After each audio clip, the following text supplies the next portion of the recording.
Prior to the Civil War, there were many historic reform movements with a diverse mix of reformers who dedicated themselves to religious, social, and cultural change. An example of this is the abolition movement, which we'll be talking about today. In the early 19th century, abolition was at an all-time high because of the diversity between white supremacists and black people. A main cause of abolitionism started with the transatlantic slave trade, known as the triangular slave trade, allowed European goods to be traded for slaves. African slaves were sold in Americas on plantations, and the crop from the plantations would be sold for profit in Europe.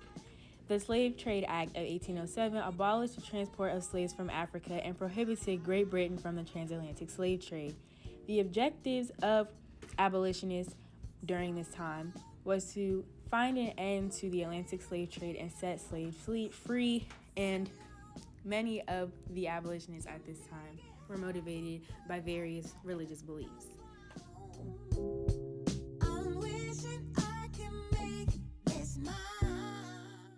Some strategies that slaves used was running away, which ended up not working, except for the Underground Railroad.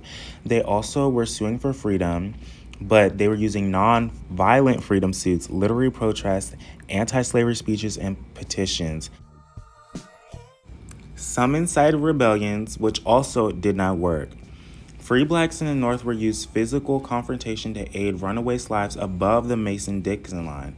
This led them to unite groups of like-minded individuals like the American Anti-Slavery Society as an example. Also, many activists found moral persuasion not working, so they turned to political lobbying. This led the American Colonization Society. They wanted to transport blacks from the U.S. to settle on the west coast of Africa, their homeland. Some used extreme and deadly tactics. MP William Wilberforce used his political influence to lobby abolitionist causes in Parliament. The Liberty Party argued that the Constitution did not recognize, and so slaves could be free when they enter areas of federal authority like Washington, D.C. Harriet Beecher Stowe wrote the famous Uncle Tom's Cabin. William Lloyd Garrison created the Liberator newspaper.